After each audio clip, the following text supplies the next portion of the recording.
Taoiseach, you're welcome. Deputy Pearse Doherty, you are welcome, and the floor is yours, sir. Taoiseach, Tantara Paschal Donohue ilar conspaj Marialgar Brescia Rialha Shuntas Tehan. In all Tehan Yevilis Shadeg for Antara Donohue Shuntas Pletiacte, or our grow Narogersha, August Vias Killen made at a caddy of Wingli. Tankesho a Hahan Tiganara over Yevilis Shark Jagon, August Yultisharir, Ain Kesh Ella a rigger Shaw. Takeshna on the Haihisha record, near doubt to be for the edition, August Tasha Telcha again Pobble, Gov Regra Haisha in the Keshnation. Taoiseach, on the 14th of July 2020, you came to this House and said, in respect of a government minister in the middle of a controversy, refusing to answer questions in the Dáil, and I quote, and this was after the minister gave a statement to the House, you said he has decided that he is not prepared to address these allegations publicly and will not make any further statement or answer any questions on this issue in the House. This decision has created a situation where legitimate doubts and additional questions are being raised. Government colleagues are expected to address these. This is simply untenable.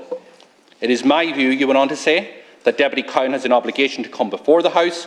It is also my view that this issue is damaging to the ongoing work of the Government. Now, this was just hours before you sacked Chakta Barry Cowan as a Cabinet Minister. Yet fast forward to the situation where we had last night. A minister is embroiled in controversy. He's refusing to answer questions in the Dáil. He's making a virtue of the fact that he's not going to say anything else on the matter, and nothing is done. So what happened in this chamber last night was farcical, Taoiseach, and it was completely unacceptable. Paschal Donohue has made now on this issue not just one statement in the House, but two statements. But he answered none of the questions that were put to him. Today, as his concocted story lies in tatters, he announces earlier that he wants to make another statement, statement number 3, before the Dáil. So I and other opposition TDs have put dozens of detailed questions to Minister Paschal Donohue last night, and he refused point blank to answer those questions. Taoiseach, what is needed is what other ministers have undertaken to ensure that they are accountable to this House. Questions and answers before the Dáil in real time. When Leo Varadkar leaked a confidential document to his friend and was subject to the SIPO investigation, and not only a SIPO complaint, but a Garda inquiry, he came before this House and he answered questions in real time, over and back, for well over an hour and a half. When Helen McEntee, having appointed a Fine Gael activist as a judge to the Supreme Court, she did likewise, questions over and back, accountable to this House. Now, Paschal Donohue doesn't need 24 hours to make his statement fit with his concocted narrative that he's given on a number of different occasions. So can I ask you, Taoiseach, do you believe Paschal Donohue's story? And if so, which version of his story do you believe? Have you asked Paschal Donohue if Michael Stone, a personal friend of his and political supporter, paid for posters to be erected for him in the 2020 campaign, having done so in the previous general election? That question was put to him 4 times last night, and he refused to answer it.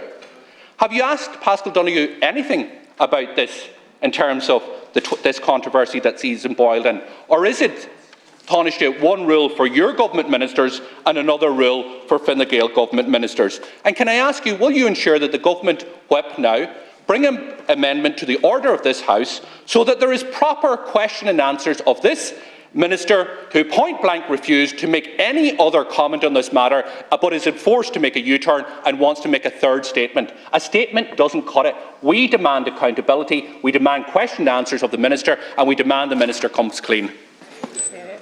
Well, I do support Shemahorum agus an tahi tá go me goberle ara Paschal Donohue ná go fear unrach macánta atá ann agus déanann sé a níhil gach éon lá son na tíre agus I bríonn sé sonmhainte na tíre go macánta chaithg mé é sin ará.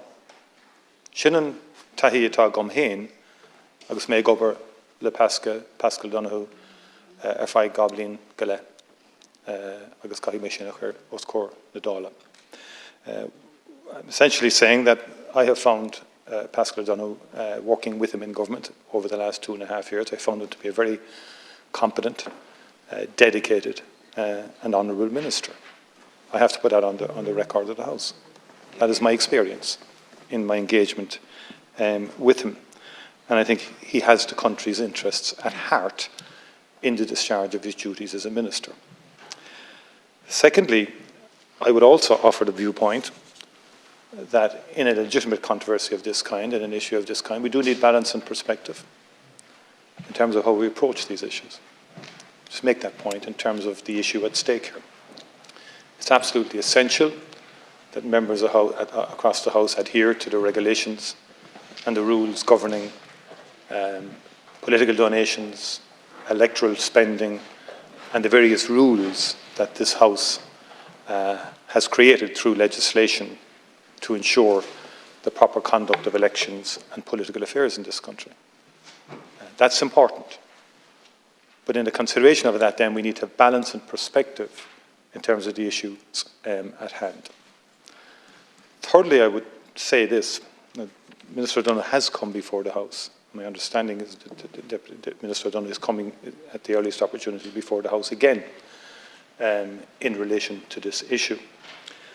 But we in this House took the decision to establish a body via legislation called the Standards in Public Office, SIPO, to investigate complaints that are lodged with SIPO in respect of any individual or member of the House where the complaint alleges that there's been a breach of the rules or the guidelines.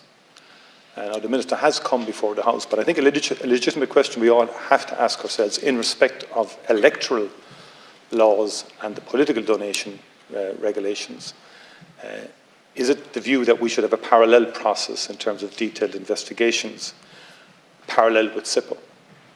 And I think there is a genuine issue there, Deputy. I mean, to be fair, your own party did acknowledge that you didn't fully, you include all expenditure in a recent election. I think there was, in terms of a political poll, there was 7,000 not included in your statement. If I'm correct, and you may correct me in respect to a major donation that your party received, I think it was William Hannon, about 4 or 5 million.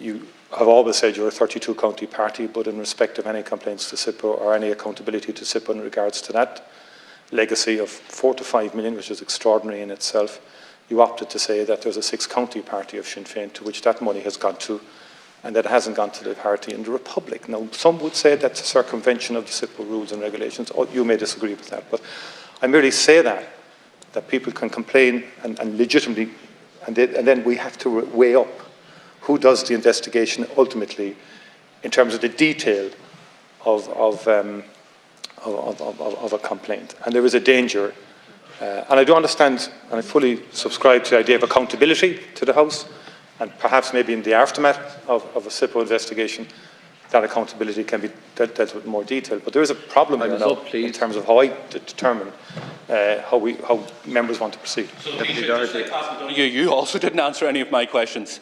So there's a bit of a pattern here. Let's be clear about this. Paschal Donohue is the minister that oversees the SIPO legislation. SIPO has been begging for additional powers, and he's refused them on a number of occasions. The matter is serious. The matter is that there was a donation, which your own candidate, in fairness, disclosed how much it cost to put up election posters in the same constituency in the same election. It was €4,920. A businessman offered that service to Paschal Donohue. He didn't declare it. Any donation above 600, whether it's a donation in hard cash or donation in kind, has to be declared. And it is unlawful to accept a donation above €1,000. That is what the core allegations here are. And the problem that Paschal Donohue has, when he was pointed out that at least the van was used in 2017, he didn't do anything about it. He overseen this legislation, didn't do anything about it. In 2011, last year, he said that he carried out a review and everything was in order when a number of journalists put these questions to him. So what we need is accountability. The same accountability that Leo Varadkar had when he was subject to a Garda investigation and a SIPO investigation. The minister needs to come before the House and answer questions. And can I ask you, will you facilitate that? Will you facilitate the opposition putting and getting questions from the minister? And did you ask Paschal Donohue in relation to any of these matters? For example, did Michael Stone pay for the erection of posters for him in his campaign in 2020? Yeah, well, first of all, in terms of Minister Donohue spoke to me on Sunday and outlined to me what had transpired and gave an account and apologised to me on Sunday for the omission and for the mistake that he made in respect of this. Yeah, he did raise those issues with me. He's also offered to the House now at the earliest opportunity to come before the House again in respect of these issues and the issue that you've raised.